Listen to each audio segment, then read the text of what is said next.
policy တခုကိုချမှတ်လိုက်ပြီဆိုလို့ရှိရင်အဲ့ဒီ policy ကို interpret လုပ်တာပေါ့နော်ပြန်ပြီးတော့နားလည်မှုရှေ့အောင်ပြန်လုပ်တာနဲ့နောက်ကအဲ့ဒါကိုအကောင့်ထဲပေါ်တဲ့implementation အဲ့ဒါတွေကလည်းအရင်ရေးကြည့်တယ်လို့ထင်ပါတယ်။အဓိကကကျမတို့ကတော့ကရင်ပြည်နယ်ပြင်ပမှာရှိတော့တိုင်းနယ်ပြည်နယ်ကကရင်လူမျိုးတွေရဲ့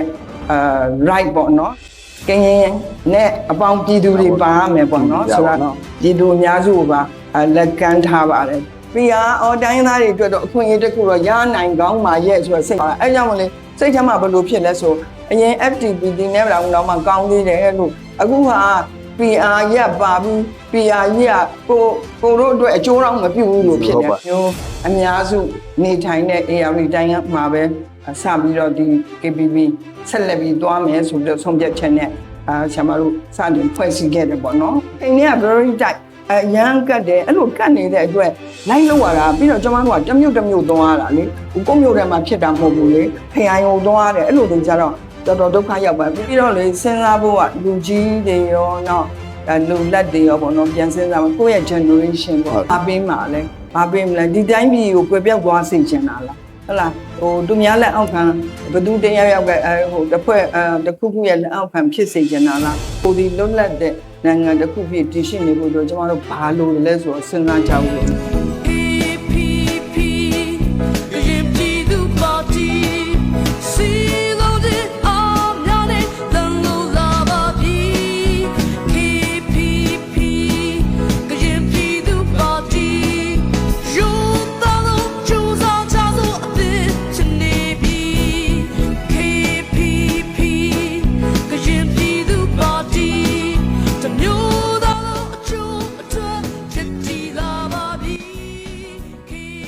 ယဝန်းသက်မိတ်ဆွေများမင်္ဂလာပါခင်ဗျာကျွန်တော်တို့ယဝန်းသက်ရဲ့ရုပ်သံအင်တာဗျူးကဏ္ဍကနေပြီးတော့ပြန်လည်ကြိုဆိုလိုက်ပါတယ်အဲ့တော့ယဝန်းသက်အနေနဲ့ကတော့မြန်မာနိုင်ငံရေးဖြစ်စဉ်နဲ့ပတ်သက်တဲ့မြန်မာနိုင်ငံပြည်ပခါအတွင်းမှာဖြစ်ပေါ်နေတဲ့အကြောင်းအရာတွေနဲ့လည်းပတ်သက်ပြီးတော့လည်းရုပ်သံအင်တာဗျူးကဏ္ဍတွေဆက်မပြတ်တင်ဆက်နေတယ်ဖြစ်ပါတယ်လာတန်တူပဲကျွန်တော်တို့လူနည်းစုတိုင်းရင်းသားတွေနဲ့ပတ်သက်တာတွေမြန်မာနိုင်ငံအရေးမှာဒါ Federal Democracy အရေးမှာပါဝင်နေတဲ့ပြည်ထောင်စုအတွင်းမှာနေထိုင်တဲ့တိုင်းရင်းသားလူမျိုးစုတွေရဲ့အကြောင်းအရာတွေစတိုက်တင်ဆက်နေတယ်ဖြစ်ပါတယ်အဲ့တော့လာမယ့်2025ရွေးကောက်ပွဲမှာလည်းဝင်ရောက်ရှင်ပြကြမဲ့နိုင်ငံရေးပါတီတွေတိုင်းရင်းသားနိုင်ငံရေးပါတီတွေတတိပုဂ္ဂလအများကြီးရှိပါတယ်အဲ့တော့ရဝန်းတင်အနေနဲ့2025ရွေးကောက်ပွဲကလည်းနိုင်ငံရေးကဏ္ဍလို့မှတ်ယူထားပါတယ်ဒါကြောင့်မြန်မာနိုင်ငံရေးဒီဖြစ်စဉ်တစ်ခုလို့မှတ်ယူထားတဲ့အတွက်2025ရွေးကောက်ပွဲမှာဝင်ရောက်ရှင်ပြိုင်မဲ့နိုင်ငံရေးပါတီတွေကိုလည်းဒါပြည်သူတွေကိုသိစေဖို့နိုင်ငံရေးပါတီတွေကဘယ်လိုနိုင်ငံရေးယူဆရရှိတယ်နိုင်ငံရေးဖြစ်စဉ်တွေပေါ်မှာလက်ရှိနိုင်ငံရေးခင်းမှာဘယ်လိုသုံးသပ်တယ်မဲဆန္ဒနဲ့ပြည်သူတွေပေါ်မှာဘယ်လိုသဘောထားရှိတယ်စသည်ဖြင့်ပေါ့နော်ဒီလိုဟာတွေကိုပြည်သူတွေရှိကိုဖြန့်ဝေဖို့ပြည်သူတွေရှိကိုသိစေဖို့အတွက်ဒီလိုမေးမြန်းတဲ့ကဏ္ဍတွေလည်းစီစဉ်ထားပါတယ်အဲ့တော့ဒီတစ်ပတ်မေးမြန်းမဲ့ရုပ်သံကဏ္ဍမှာတော့ဒါကျွန်တော်တို့ပုံမှန်အပြင်တော့ဒါပြည်မမှာရှိတဲ့နိုင်ငံရေးပါတီတွေဒီပုဂ္ဂလတွေကိုမေးမြန်းနေတဲ့ပုံစံမျိုးနဲ့မတူဘဲနဲ့ဒီကျွန်တော်တို့ဒီတစ်ခေါက်ရုပ်သံအင်တာဗျူးမှာတော့ဒါအရင်တော့ကျွန်တော်တို့ဒါအများကြီးဟိုပေါ့နော်ကင်ပြည်သူပါတီအနေနဲ့တော့အများကြီးလုပ်ခဲ့တာရှိတယ်ဒါပေမဲ့အခုဒါတော့ AR တိုင်းမှာပဲအခုတော့ဒါရွေးကောက်ပွဲကိုဝင်ပြိုင်မယ်ပေါ့နော်အဲ့တော့ဒါတိုင်းစာကြီးစဝင်မယ်မဲ့ပါတီတစ်ခုဖြစ်တဲ့ဒါ KPP ကင်ပြည်သူပါတီရဲ့ဥက္ကဋ္ဌနဲ့တွေ့ဆုံမှုရှိပါတယ်အဲ့တော့ကျွန်တော်အနေနဲ့ကတော့ဒီအခုကင်ပြည်သူပါတီဥက္ကဋ္ဌနဲ့တွေ့ဆုံမှုအတွက်ကျွန်တော်တို့ရဝန်းသစ်ရုပ်သံကဏ္ဍမှာဖိတ်ခေါ်ထားပါတယ်ခင်ဗျာ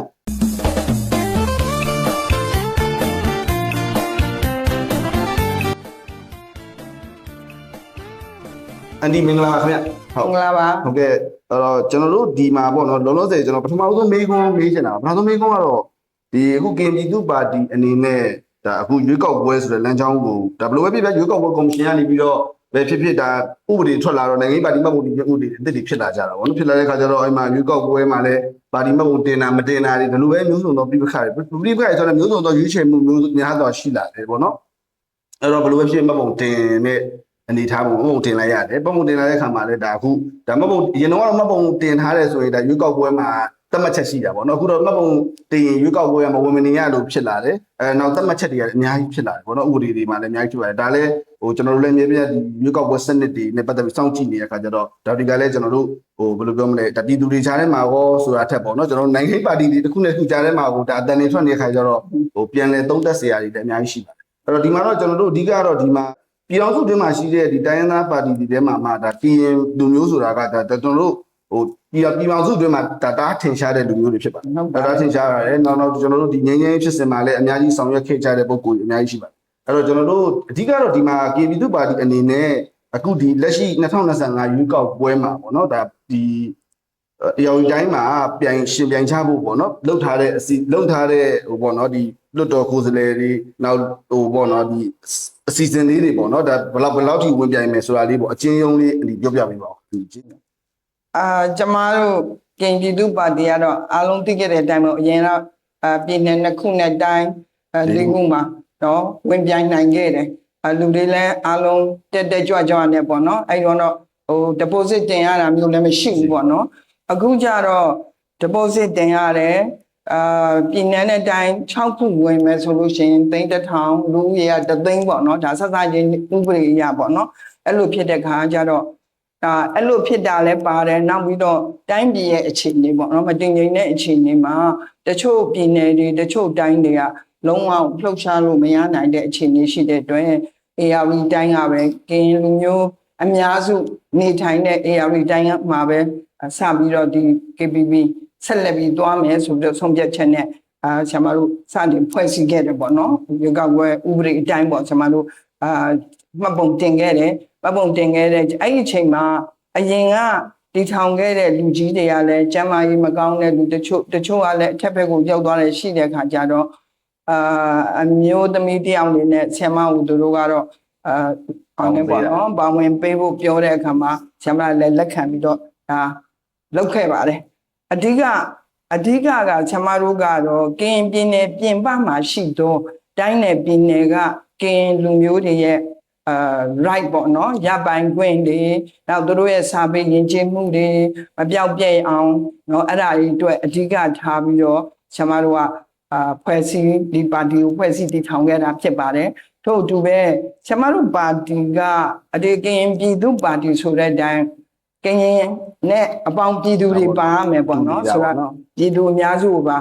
လက်ကမ်းထားပါတယ်သို့တော်လည်းဆဆချင်းမှာတော့ကရင်ဆိုတဲ့နာမည်နဲ့ဆိုတော့လည်းလာပြီးတော့ဝင်နဲ့ participate လုပ်တဲ့လူတွေရှိပါတယ်နဲတာပေါ့နော်အခုလည်းဒီလိုပါပဲနဲပါတယ်နဲတော့လည်းပဲဆရာမတို့ကတော့ဆရာမတို့ဒီကရင်တွေအတွက်တည်းမကဘူးပေါ့နော်ကိုယ့်ရဲ့တိုင်းသူပြည်သားအားလုံးအတွက်ပါအလုပ်လုပ်ရမယ်ဆိုတဲ့ခံယူချက်နဲ့ပေါ့နော်အဲ့ဒါလေးနဲ့ဆရာမတို့ဖွဲ့စည်းတည်ထောင်ခဲ့တယ်အဓိကတော့ဆရာမတို့နိုင်ငံမငြိမ်းချမ်းတဲ့အခါမှာဒါငြိမ်းချမ်းရေးအတွက်ကိုလည်းဆရာမတို့ဦးတည်ပါတယ်ငြိမ်းချမ်းမှတိုင်းပြည်ဖွံ့ဖြိုးနိုင်မယ်ဆိုတဲ့ခံယူချက်ကိုလည်းလက်ခံထားပါတယ်အဲ့ဒါကြောင့်ထို့အတူပဲတိုင်းရင်းသားတွေအများစုရှိတဲ့ဆရာမတို့နိုင်ငံမှာဒါမနေ့ပေါ့နော်Federal စနစ်ပေါ့နော် Federal စနစ်ဖြစ်ထွန်းလာဖို့အဲ့ဒါကိုလည်းအဓိကဦးတည်ထားပါတယ်ဒီ Federal စနစ်ဖြစ်လာမှသာနဲ့တိုင်းပြည်ရဲ့ငြိမ်းချမ်းမှုလည်းရမယ်နောက်တစ်ခါဒီကိုအချင်းချင်းတွေပြန်လဲပြီးတော့အမျိုးသားပြန်လဲတင့်မြတ်ရေးပေါ့ဒါတော့ကျွန်တော်တို့ကမူဝါဒတစ်ခုတွေနဲ့ပဲအဓိကထားပြီးတော့တည်ထောင်ခဲ့တာဖြစ်ပါတယ်ဆရာမတို့ ARV တိုင်းမှာတော့8ခရိုင်ရှိတာပေါ့နော်ဒါတိုးချဲတာနဲ့ဆိုတော့8ခရိုင်ရှိတော့8ခရိုင်မှာကျွန်တော်တို့က4ခရိုင်လောက်ဝင်မဲဆိုအစတွေကမျှော်လင့်ထားတာပေါ့လေဘာကြောင့်လဲဆိုတော့အမှအဓိကကင်လူဦးရေများတော့เนาะမြောင်မြတို့ပန်တနော်တို့အိမ်မဲတို့ဝခမတို့ညီမှန်းထားတာပေါ့နော်သို့တော်လည်းအခုရေကောက်ပွဲနယ်မြေတွေကို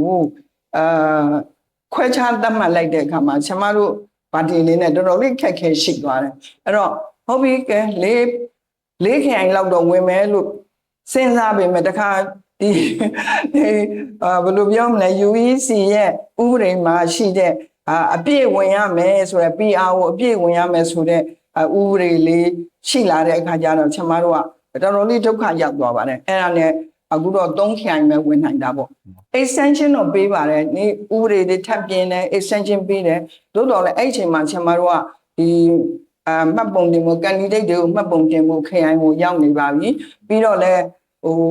ပြောင်းလာရွှေ့ရတာပေါ့နော်ကျွန်မတို့ကပထမဥပဒေအတိုင်းဆိုလို့ရှိရင်ဒေသတစ်ခုကနေတစ်ခုမြို့တစ်မြို့ကနေတစ်မြို့ပြောင်းတဲ့အခါမှာပုံစံတစ်စနဲ့ပြောင်းတဲ့အခါမှာလောင်းဝက်ကမှလည်းတစ်ချိန်ပဲပြောင်းလို့ရမှာပေါ့နှစ်ချိန်ဆိုရင်တော့ပြောင်းလို့မရဘူးဆိုတော့ဆိုတော့သူတို့ရဲ့ပြောကြားချက်ကလေးတွေလည်းရှိတဲ့အခါကျတော့ကျွန်မတို့သွားတင်တဲ့နေ့မှာပဲဥပဒေကို PR ကိုအပြည့်ဝင်ကြမလို့ဘူး3ယောက်ထဲနဲ့ရပါတယ်ဆိုတဲ့ဟာပြန်လာတယ် ပြန်လာပြီးမှကျွန်မတို့ပြန်ပြောင်းလို့မရတော့ဘူးအချိန်လည်းမရှိတော့ဘူးရက်ကတော့တိုးပေးတယ်ဒါပေမဲ့အဲ့ဒီရက်အတွင်းမှာပြန်ပြောင်းဖို့ဆိုတာလဝကကိုယ်တိုင်ကလည်းနှစ်ခါမလုပ်ပါနဲ့သူတို့ request လုပ်ထားတယ်အဲ့လိုဆိုတော့ဆရာမတို့ရဲ့အခက်အခဲကဘာဖြစ်သွားလဲဆိုတော့အဲ့တော့4ခရိုင်လောက်ဝင်မဲ့ဟာဆရာမ3ခရိုင်လောက်ပဲဝင်နိုင်ပါတယ်အပြည့်မဝင်နိုင်တော့ဘူးပေါ့နော်အဲ့လိုအပြည့်မဝင်နိုင်ဘူးပြီးတော့ထုံးစံတိုင်းပဲပေါ့တိုင်းပြည်ဟိုမတည်ငြိမ်မှုကြောင့်ဘာတွေဖြစ်လဲဆိုတော့ပြန် candidate တွေကလည်းရှားအရန်ခက်ပါတောင်းမဝင်ရဲကြပါဘူးမဲသာထည့်ပေးမယ်သူတို့ candidate အနေနဲ့သူတို့မပါဝင်နိုင်ဘူးဆိုတဲ့စကားတွေနောက်ဆရာမတို့ဒီcandidate တွေကိုမှတ်ပုံတင်တဲ့မှတ်ပုံသွားတင်တဲ့နေ့မှာပဲအရင်က agree လောက်ထားတဲ့လူတွေကိုယ်တိုင်တော့ကကျွန်တော်တို့အတွက်ဆိုကျွန်တော်တို့ကပညာရေး clearance တွေလုပ်ရတယ်ပုံစံတစ်ဆယ်တွေလုပ်ရတယ်အဲ့ဒါလောက်ထားပေးတဲ့လူတွေကလုံးဝကိုရှောင်ပြီးတော့မဝင်တော့ဘူးဆိုပြီးတော့အတွေ့အကြုံမခံတော့ဘူးပေါ့နော်အဲ့လိုပြဿနာတွေရှိတယ်အဲ့တော့ဒီပြဿနာတွေကတော့ဒါကတော့ဆရာမကြားရတယ်လို့ဆိုတော့ဆရာမတို့ပါတီတစ်ခုပဲမဟုတ်ပါဘူးကျန်တဲ့ပါတီတွေမှလည်းအဲ့လိုတော့ဖြစ်ကြပါတယ်အဲ့တော့နေ့တွေဟာဆိုကျမအတွက်တော့တော်တော်ကိုနိုင်မယ်ပဲအိမ်မက်ဆိုးတွေလိုပါပဲတော်တော်ဒုက္ခရောက်ပါတယ်နောက်ပါတီ candidate အချင်းချင်းမှလည်းဦးနာလိုဥပဒေတွေရဲ့အပြောင်းလဲကြောင့်ဘာဖြစ်လဲဆိုငါတို့အရန်ပဲဝင်ရတာစိတ်ဝင်ပွဲတာပေါ့နော်အဲ့လိုဟာမျိုးလေးတွေလည်းဖြစ်လာတယ်ဒါတွေကိုမနေပဲကျမတို့ပြန်ပြီးတော့တိဆောက်ရပါတယ်စိတ်ဓာတ်တွေမကြဘူးရယ်ပြန်လဲပြီးတော့ဒီဟာကျမတို့ကဘာပဲပြောပြောအင်းပြည်သူပါတီရဲ့နာမည်လေးတစ်ခုနဲ့ရက်တည်နိုင်အောင်စူးစမ်းကြမယ်ဆိုတဲ့စိတ်နဲ့ပဲကျမတို့တို့ပြန်ပြီးစီးရုံးရပါတယ်အဲ့ဒီနေ့တွေကြော်သွားတော့မှပဲကျမလည်းဟင်ချနိုင်တာပေါ့လေအဲ့ဒါကျွန်တော်နားလေတာတခုကတော့အခုတို့ကပြည်သူပါတီလဲတကယ်တော့ဒီစက်ရက်တည်နိုင်ရေးပေါ့နော်ဒါနိုင်ငံရေးမှာစက်ပါနိုင်ရေးကတော့ဒါအကုန်လုံးပြည်မမှာရှိတဲ့တချို့နိုင်ငံရေးပါတီတွေလည်းဒီလိုပဲတွေးပြီးတော့လောက်ကြတာကျွန်တော်တို့လည်းဒါကင်ယူပါတီရဲ့နာမည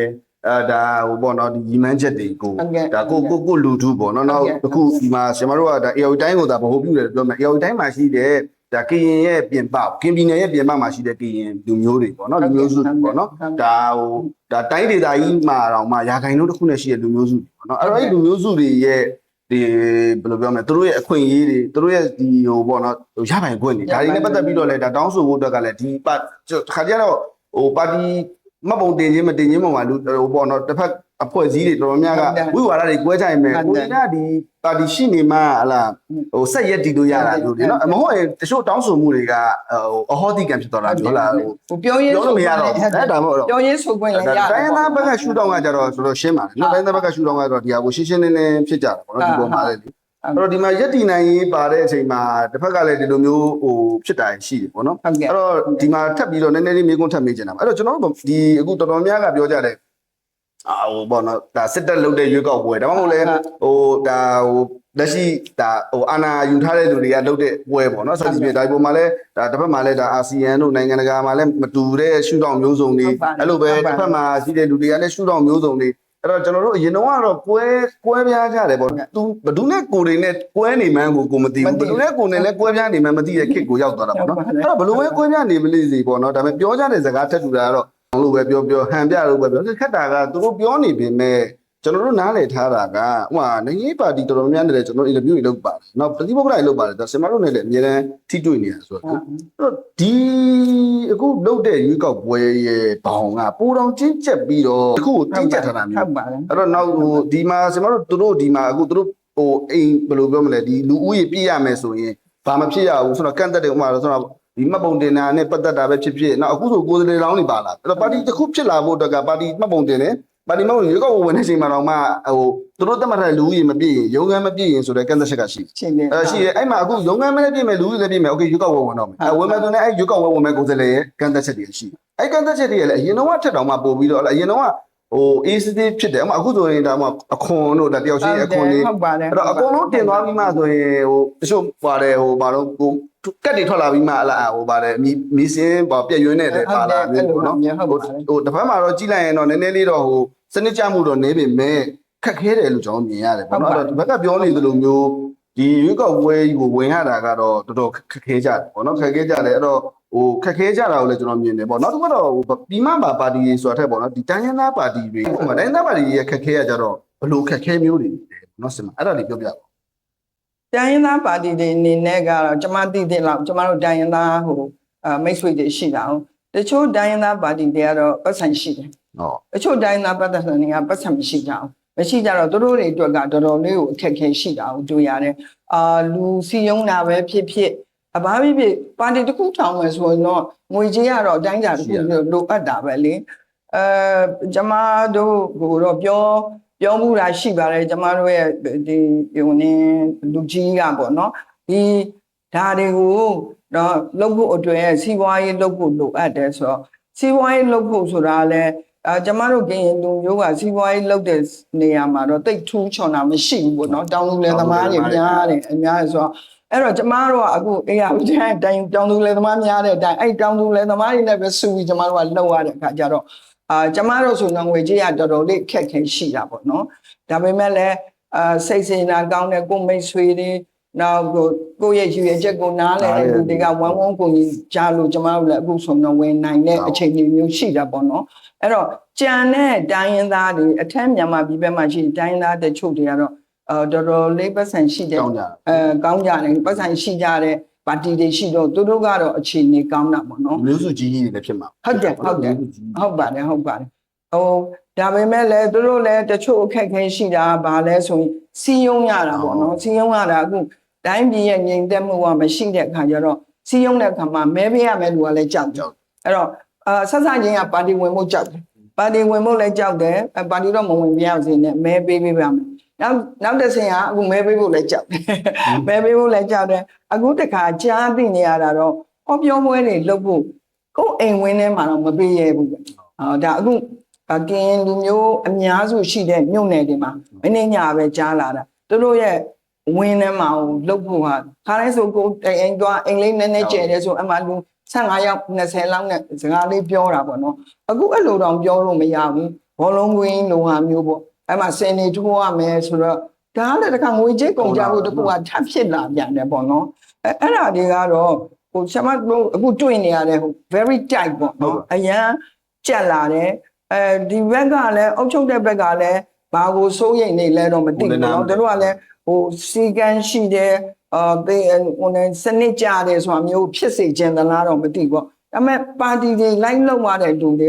ကကျမသိတဲ့လောက်ဆိုရင်ပါတီကြီးရောပါတီငယ်တွေရောတော်တော်ဒုက္ခတွေ့ပါတယ်တော်တော်လေးကိုအခက်အခဲရှိတယ်ပတ်စံပါတီကြီးတစ်ခုဆိုလို့ရှိရင်နောက်တနေရာနဲ့နောက်တနေရာပြောင်းဖို့ဆိုတို့30လောက်ကုန်တယ်လို့ပြောပါတယ်အဲ့လောက်ထိဟိုပထမဥပဒေရသူတို့ကလှုပ်ထားပြီးပေါ့နော်ပေးရတဲ့အကုန်ပြည့်လှုပ်ထားပြီးဟုတ်3ယောက်ပဲရတယ်ဆိုတော့သူတို့လည်းပြန်ခွဲထွက်တာပေါ့နော်ဘာလို့ဆိုနေရာတွေတခြားနေရာမှာတကယ်အားရှိတဲ့နေရာတွေမှာလေသူတို့ရှိတော့အဲ့လိုပြန်ပြောင်း30လောက်ကုန်တယ်ချမ်းပါတယ်အဲ့လိုဆိုတော့သူတို့ကတော့ချမ်းသာတဲ့ပါတီကြီးတွေဖြစ်တဲ့ခါတော့သူတို့လုံနိုင်တာပေါ့ကွယ်အဲ့တော့ချမ်းမတို့တိုင်းရင်းသားချမ်းမဆိုအဓိကချမ်းမတို့ကင်ရင်ကတော့အခုနပြောခဲ့တယ်လို့ပါပဲအများစုကတောင်းလေသမားတွေများတယ်ဆိုဟိုလောက်ရတာအဲ့ငွေကြေးရလဲ financial လည်းအရင်ခက်ခဲပါဟုတ်ကျေးဇူးပါကျွန်တော်တို့အခုအောင်နိုင်ရေးပဲပြောမဲဆွစီယိုရေးပဲပြောပေါ့ကင်ပြည်သူပါတီကမဲဆွစီယိုရေးကတော့အခုဘယ်လိုပဲရောက်နေကြတဲ့ကာလအခုကတော့ကျွန်မနဲ့ကျွန်တော်ပဲ interview လုပ်နေရှင်လည်းမဲဆွစီယိုရေးရက်တွေပေါ့နော်အဲ့ရက်တွေမှာဆိုတော့အခုပုံမှန်အားဖြင့်တော့ဟိုကျွန်တော်တို့တစ်ချိန်လုံးကရွေးကောက်ပွဲတွေရဲ့မဲဆွစီယိုရေးကာလနဲ့တော့မတူဘူးပေါ့ဗျာဒါအရင်တော့ဆိုနေတာအင်အားကြီးပါတီကြီးတွေရဲ့ဟိုအလံတွေတလူလူလွတ်နေတဲ့ကာလပေါ့ဗျာအဲ့တော့ကျွန်မတို့အခုဒီလိုတိုင်းမှာဘယ်လိုပဲဖြစ်ဖြစ်ကျွန်တော်တို့ကရင်လူမျိုးတွေတော့ရှိတယ်ဒါအဓိကတော့ကျွန်တော်တို့ဟိုကရင်ပြည်နယ်ရဲ့ပြင်ပမှာရှိတဲ့ကရင်လူမျိုးတွေပေါ့နော်ဒါကလည်းအရေးကြီးတာကဟိုဌာနေတိုင်းရင်းသားတွေဖြစ်တယ်ဌာနေတိုင်းသားဖြစ်တဲ့ခါကျတော့သူတို့ကဟိုတိုင်းဒေသကြီးတစ်ခုအောက်မှာရောက်နေတာပဲရှိနေမယ်သူတို့ရဲ့လူမျိုးဆိုတဲ့ဖြစ်တည်မှုကရှိတာနော်အဲ့တော့ကျွန်တော်ဒီမှာနားလည်ထားတာကကရင်ပြည်သူပါတီကဒီလူမျိုးစုတွေပေါ်မှာတော့ဒီကရင်လူမျိုးစုတွေပေါ့အဓိကတော့အဲ့လိုမျိုးတိုင်းတိုင်းမှာရောက်နေကရင်လူမျိုးစုတွေပေါ်မှာဟောဒါလည်းတကယ်တော့အရာတိုင်းသာပြောရင်မွန်ပြည်နယ်မှာလည်းရှိပါနော်ဒါတော့ကျွန်တော်တို့ရင်တော့ရွေးကောက်ပွဲမှာပြန်ရကြတာအများကြီးပဲတခြားတိုင်းတိုင်းမှာလည်းရှိဒါအကုန်လုံးဖြန့်ကျက်နေတာပေါ့နော်အဲ့တော့ကျွန်တော်တို့ကရွေးကောက်ပွဲစင်မာတို့ဝင်ပြိုင်နေဆိုတဲ့ပြည်နယ်တစ်ခုပဲဖြစ်ဖြစ်တိုင်းတိုင်းပဲဝင်ပြိုင်နေဆိုတာအနည်းဆုံးအဲ့ပြည်နယ်မှာရှိတဲ့လူဦးရေရာခိုင်နှုန်းတစ်ခုကရင်လူမျိုးရှိနေလို့ပြန်ရတာဒီနော်ပြန်ရတဲ့ခါကျတော့ဥမာတိုင်းတိုင်းကြီးကဝင်ကြီးပဲဖြစ်ဖြစ်ပေါ့နော်ဒါပြန်ရတာဆိုကျွန်တော်အဲ့လိုပဲနားလည်အဲ့တော့ဒီလိုမျိုးအခြေအနေတွေကြားထဲမှာအခုဒါအဲ့ဒီကနေရောလာတယ်ပေါ့ဗျာပြန်လာအခု AR တိုင်းထဲမှာကျွန်တော်တို့အခု3ခရိုင်ကိုရွေးကောက်ပွဲပြန်တော့အခုမဲဆွယ်စီယိုရေးမှာသူတို့အပေါ်ချထားတဲ့စီမင်းစည်းကမ်းတွေရှိမယ်ဥပဒေဘောင်တွေရှိမယ်ပေါ့နော်အခုဘယ်လိုပုံစံလေးတွေလူကြားထဲမှာလုံးလို့ရတာဒီဘာစလုပ်ထားလဲပေါ့နော်အဲ့ဒါတွေပြောပြပြီအခုဟာတော့ကျမသိရတဲ့လောက်ပေါ့နော်ကျမလည်းဆင်းမှုဟာကိုဆင်းရင်တပတ်ကြိုတင်ရတယ်ပေါ့ တပတ်ကြိုတင်တယ်မြို့နယ်ကော်မရှင်အမှတခါတိုင်းအဆင့်ဆင့်ပြန်တင်ရတယ်ဆိုတော့တပတ်ကသူယူတဲ့အချိန်အဲ့လိုဆိုတော့အရင်ကဆိုတော့ကျမတို့ကအကြောင်းကြားပြီးသွားရုံပဲကျမက2015 2020ဝင်ပြိုင်ခဲ့ဘူးပါတယ်အဲ့ဒီအချိန်တွေနဲ့တော့အခုကလုံးဝမတူဘူးအဲ့ဆိုဟိုတတော့ကိုစီးကြက်ထားတဲ့သဘောမျိုးရှိတယ်ရှိပြီးတော့အခု ARB တိုင်းမှာဆိုကျမသိတဲ့လောက်ကပသိမ်မြို့ပေါ်မှာဆိုင်းဖို့တော့မထောင်ဘူးပါတီကြီးတွေမြို့ပေါ်ကြီးမှာတော့သူတို့ဆိုင်းဖို့မထောင်ကြဘူးဒါပေမဲ့မြောင်းရမှာထောင်ပြီးပြီဝါခမမှာထောင်တယ်ဒီပသိမ်မှာဘာဖြစ်လဲတော့မသိဘူးပသိမ်မှာဆရာမတို့လည်းမထောင်ရသေးဘူးဘယ်သူထောင်မလဲဆိုကြည့်နေကြတာလိုက်ကြည့်နေကြသူထောင်မလားကိုထောင်မလားဟိုပါတီကြီးတွေကထောင်ရင်ကိုကလည်းထောင်လို့ရတာပဲဆိုတော့အဲ့လိုကြောက်နေကြဘာလို့ကြောက်မှန်းကျမလည်းမသိဘူးအဲ့ဒါမထောင်ရအောင်မထောင်ဘူးတိုင်းထဲမှာပဲပေါ့အေးအဝိတိုင်းထဲမှာပဲဘာဘလို့အခုလုပ်တယ်လဲဆိုတော့လက်ဖက်ရည်ဝိုင်းလေးတွေနဲ့ပဲဟောပြောပွဲကြီးမဟုတ်ဘူးပေါ့နေကိုဆင်းသွားလိုက်တဲ့1ယောက်2ယောက်လောက်ဆင်းလိုက်ပြီးတော့ကိုနဲ့ရင်းနှီးရအိမ်လေးမှာနေပြီးတော့ကိုပန်းဖလက်လေးတွေဝင်ချင်လဲဝင်မှာပေါ့ဒီဗနိုင်းထောင်တာလဲဒီလိုပဲပါတီဗနိုင်းတော့ထောင်လို့ရတယ်ဒီကိုနင်းက personal တော့ထောင်လို့မရဘူးဆိုတာပဲဒါ personal ဒါတော့ personal အနေရှိမှဆိုလို့လည်းဖြစ်မှာပေါ့နော်အဲ့လိုဟာမျိုးလေးတွေပေါ့နော်အခုတစ်မျိုးနယ်နဲ့တစ်မျိုးနယ်နည်းနည်းစီကွဲပြားနေကြတာကိုတွေ့ရတယ်အဲ့လိုတွေ့ရတော့ကျွန်မစာတင်နဲ့ဖုန်းဆိုင်တောင်မှမတူတော့ဘယ်လိုဖြစ်ကြလဲတော့เนาะတော့ဒါလည်းစဉ်းစားကြရဟုတ်တယ်အဲ့တော့အဲ့ဒါလေးတွေကကျမတို့လူတွေလိုက်လောက်ရတာအတွင်းရင်းမှုတို့တွဲဘက်အတွင်းရင်းမှုတို့ပေါ့နော်ဒီခုမှရှိရုံးဘက်ပေါ့ရုံးဘက်ကသူတို့လိုက်လောက်ရတယ်သူတို့တော်တော်စိတ်ညစ်ရတယ်နော်တော်တော်လေးစိတ်ညစ်ကြတယ်ဟိုတနေရာမှာတစ်မျိုးတနေရာမှာတစ်မျိုးဆိုတာလေးပေါ့နည်းနည်းစီကွဲပြားနေတာလေးတွေရှိတယ်ပေါ့နော်တော်တော်ဟိုဖြစ်တာပါနော်ဟုတ်တယ်အဲ့ကြောင့်မလို့အခုတော့ကျွန်တော်တို့ဒီ KPP ကဒီဟိုစီယုံတဲ့အခါကျတော့အခုဒါစသချင်းအခုမဲဆွယ်စီယုံရေးစပေါ့အခုကျွန်တော်တို့တိတ်တဲဝါနေရပေါ့28ပေါ့28ဆိုတော့အဲ့တော့ဒီကာလမှာစပြီးစသချင်းလှုပ်ဖြစ်တာလေးတွေကဗာလေးစလှုပ်ဖြစ်ထားတယ်အဲ့ဒီအရောက်တိုင်းမှာရှင်း3ခင်လှုပ်ဖြစ်တာလေးဗာပြောပြပေါ့ကျမဘာလို့ candidate တွေကိုတင်သွားပြီးတဲ့ခါကျတော့တို့တွေကခုနကကျွန်မပြောခဲ့သေးပေါ့နည်းနည်းစိတ်ထဲမှာနည်းနည်းတစ်မျိုးတွေဖြစ်ကြတော့ကဲဒါလိုတော့မဖြစ်သေးဘူးဆိုအစည်းအဝေးခေါ်ရတာပေါ့အစည်းအဝေးခေါ်ပြီးတော့အားလုံးအားပေးရတယ်ဘာကြောင့်ဒီလိုတွေဖြစ်ရတယ်လဲအဲ့တော့သူရငါရဆိုတဲ့စိတ်တွေမထားတော့ဘဲနဲ့ငါတို့ပါတီ KPP ခုကျမတို့ရဲ့အဓိကရည်ရွယ်ချက်ဒီ KPP ဆိုတဲ့ကျမတို့ပါတီကရင်လူမျိုးကိုစားပြုပါတီမပြောင်းပြအောင်ကျမတို့ထိန်းသိမ်းမှုတာဝန်ရှိတယ်အဲ့ဒီအတွက်ကိုပဲကျမတို့ရည်စူးမယ်ဒီကြားထဲမှာအောင်နိုင်တဲ့လူတွေရှိနိုင်မယ်မအောင်နိုင်တဲ့လူတွေရှိနိုင်မယ်ဒါတွေကိုကျမတော့ဟိုဆိုတော့တရားသဘောနဲ့ဆင်ခြင်မှာအခုကိုဖြစ်ချင်တိုင်းဖြစ်လို့မရတာလေးရှိမယ်ဒါပေမဲ့စ조사ဖို့ကတော့ကိုယ့်အတွက်အရေးကြီးပါတယ်လို့ကျမပြောရတာပေါ့နော်အဲ့လိုပြောပြီးသူတို့အားပေးရတယ် candidate တွေပဲကျွန်တော်မဲဆန္ဒနယ်တွေမှာဟိုမှနည်းနည်းကိုကရင်လူမျိုးအားကောင်းတဲ့နယ်မဟုတ်ဘဲနဲ့ကရင်လူအားမကောင်းတဲ့နယ်မြေမှာချတဲ့ခါကြတဲ့ခါကျတော့ဟိုဒီဟာကဟိုနည်းနည်းပေါ့နော်ဟိုမနိုင်မှန်းသိလို့ပတ်ပြိုင်ခိုင်းတာမျိုးပေါ့အဲ့လိုမျိုးခံစားရတာဟုတ်တယ်သူတို့အဲ့လိုတွေခံစားဒီပေါ်မှာလည်းဒါတွေကပြန်လည်ဖြစ်ကြပါတီတွင်းမှာပဲပါတီတွင်းမှာဖြစ်တာအဲ့လိုဖြစ်တဲ့ခါကျအဲ့ဒါကိုကျွန်မမနှဲညှိရတယ်ညှိတယ်အဲ့ဒီရက်တွေတော့အများညမို့ကျွန်မဟိုပြောပြပါတယ်ငါတေးချင်းစောနန်းတာအဲ့လိုဒီချိန်မဲ့လို့တခါမှဘဝကြီးကိုတေးချင်းစောမနမ်းဘူးလို့တော်တော်ကိုဟိုစိတ်ဆင်းရဲသွားတယ်ဒီဘာဆိုကိုယ့်လူတွေစိတ်တက်ကြသွားမကောင်းဘူးလေပါတီတွင်းမှာရှိတဲ့ဟိုဒီမှာလှုပ်လိုက်တဲ့ဟိုရွေးကောက်ပွဲစနစ်ပေါ့နော်ရွေးကောက်ပွဲစနစ်နဲ့ဥပဒေအောက်မှာပဲခွဲတန်းဆိုတာကိုတတ်မှတ်လိုက်ပြီမဲ့အရင်လိုဟိုကိုယ်နေပြီမလားအရင်တော့ကရင်တယောက်ပဲရှိတယ်အခုကဘယ်လိုပဲဖြစ်ဖြစ်ကြီးလိုက်ရင်ကိုတချို့ဟာတွေကကိုအားကောင်းတဲ့မျိုးနယ်ရကြတော့မပါဘူးအဲ့လိုဖြစ်သွားတာအဲ့ကြောင့်မလို့စိတ်ထဲမှာဘယ်လိုဖြစ်လဲဆိုအရင် FTPD နဲ့တော့မှကောင်းသေးတယ်လို့အခုဟာ PR ရက်ပါပြီး PR ရကိုတို့အတွက်အကျိုးတော့မပြုဘူးလို့ဖြစ်တယ်မကိုက PR ကြောင့်လားဟိုတိုင်းရင်းသားဆိုတာဟုတ်တယ်ပထမတော့ PR တိုင်းရင်းသားတွေအတွက်တော့အခွင့်အရေးတစ်ခုတော့ရနိုင်ကောင်းမှာရဲ့ဆိုတော့စိတ်ရှိပဲအခုကျတော့အဲ့ဒါကြောင့်ကျွန်တော်တို့က PR ကြောင့်ကိုဒီ9ဦးစလုံး PR ပါမယ်ဆိုတာနေပြီးတော့သူတို့ short ပေးတာတော့3ဦးပေါ့သို့တော်လည်းအဲ့ဒါတွေကပြင်ထားပြီအချိန်အားလုံးပြင်ထားပြီအချိန်တွေက very tight ရန်ကတ်တယ်အဲ့လိုကတ်နေတဲ့အတွက်လိုက်လောက်ရတာပြီးတော့ကျွန်မတို့ကတစ်မျိုးသွားရတာလေကိုမျိုးထဲမှာဖြစ်တာမဟုတ်ဘူးလေခရိုင်ကိုသွားရတယ်အဲ့လိုတွေကြတော့တော်တော်ဒုက္ခရောက်ပါပြီးတော့ပတ်စံတွေကုန်တာပေါ့နော်လာသူတို့လာဖို့အတွက်ကျွန်မကားတွေစီစဉ်ပေးရတယ်အဲ့တော့ကိုပါတီအတွက်ဆိုတော့လေကိုလုပ်ပေးရတာပေါ့နော်အဲ့လိုလုပ်နေအဲ့တော့ခုနလိုပဲပြန်စီယုံရေးတွေပြန်ဆင်းသူတို့အစီအဝေးခေါ်ပြီးစီယုံရေးကာလကြမှာပဲဟုတ်တယ်ပြန်ကုတ်ချင်းပြန်စီယုံပါလားအောက်ချင်းမစီယုံကခင်ကုတ်ချင်းပြန်စီယုံလူနဲ့တွေ့ပေါ့နော်လူနဲ့ဟိုကိုနားလေသလို ကိုယ်ဝင်နေဟောပြောဝိုင်းတွေမလုံးနဲ့အဲ့လိုပဲဆိုတော့သူတို့အောက်ဆင်းပြီးတော့သူတို့လက်ဖက်ရည်ဝိုင်းလေးတွေနဲ့သူတို့ဆင်းနေကြပါလေတော်တော်လေး